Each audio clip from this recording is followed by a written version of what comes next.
Imagine you are at Mercado in Addis Ababa. You hand a shopkeeper 500 beer, and she hands you a bag of teff. In that small everyday moment, something legally powerful just happened. You created a contract. But what exactly makes this exchange a contract in the eyes of Ethiopian law? Let us find out. The answer is found in Article 1675 of the Ethiopian Civil Code, which defines contract. The provision reads as follows. A contract is an agreement whereby two or more persons as between themselves create, vary, or extinguish obligations of a proprietary nature.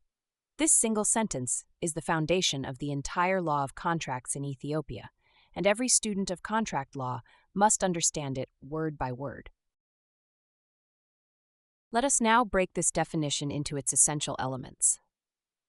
The first element is that a contract is an agreement. This means there must be a meeting of minds between the parties. One party makes an offer and the other accepts it. Without this mutual consent, there is no contract. However, you must remember a very important point. All contracts are agreements, but not all agreements are contracts. For example, if you agree to meet your friend for coffee at Bowl, that is a social agreement, but it is not a contract because there is no legal obligation of a proprietary nature involved. The second element is that there must be two or more persons. A contract cannot be made by one person alone with himself. You need at least two distinct parties. These persons can be physical persons like you and me, or legal persons like companies, associations, or government bodies. The third element is the phrase as between themselves. This tells us that the contract creates obligations only between the parties who made it. A contract between Almaz and Bereket generally does not create rights or obligations for a third party like Shaltu. This is called the principle of privity of contract. The fourth element is the action involved, to create, vary, or extinguish obligations. This shows that contracts are not only used to bring new obligations into existence. A contract can also be used to modify an existing obligation, for instance by changing the price or the delivery date. It can also be used to end an obligation, for example through a release or a settlement. The fifth and most critical element is that the obligations must be of a proprietary nature. The word proprietary means relating to property or capable of being valued in money. This means promises about love, friendship, or moral duties are not contracts under Article 1675. If two friends promise to remain loyal forever, that is not a contract. But if one person promises to deliver 100 quintals of coffee for a certain price, that obligation has economic value and therefore it qualifies. It is also useful to know how Article 1675 connects with the rest of the Civil Code.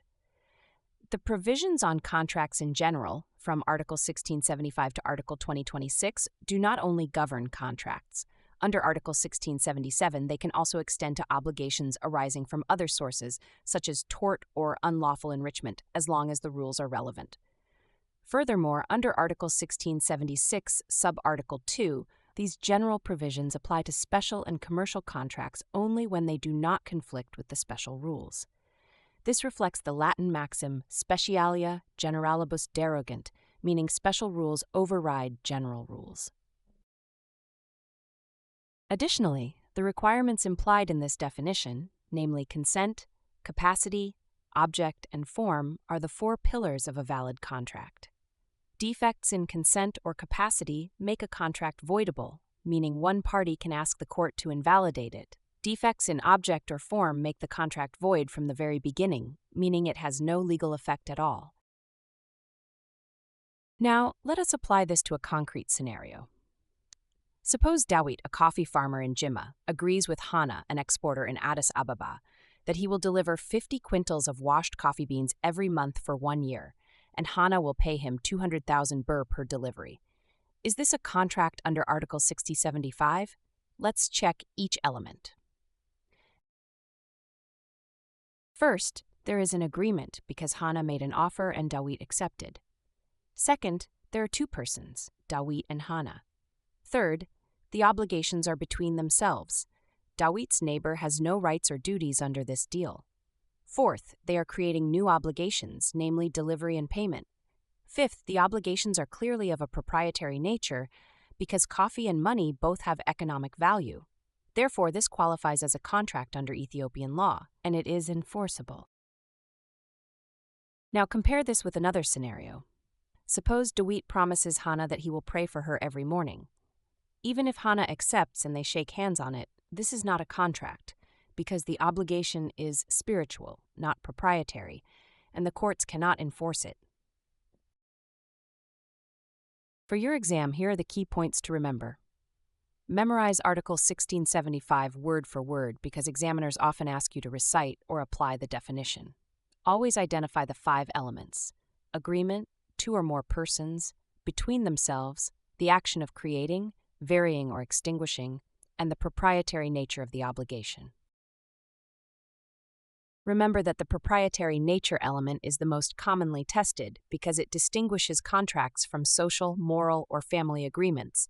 Also remember the relationship between general and special contract rules under Articles 1676 and 1677. Finally, do not confuse void and voidable contracts. This distinction often appears in essay questions and case analyses. Thank you for watching, dear students and friends of Ethiopian law. If you found this lesson helpful, please subscribe and stay with us for more clear explanations of Ethiopian law. Until next time, keep learning and keep questioning.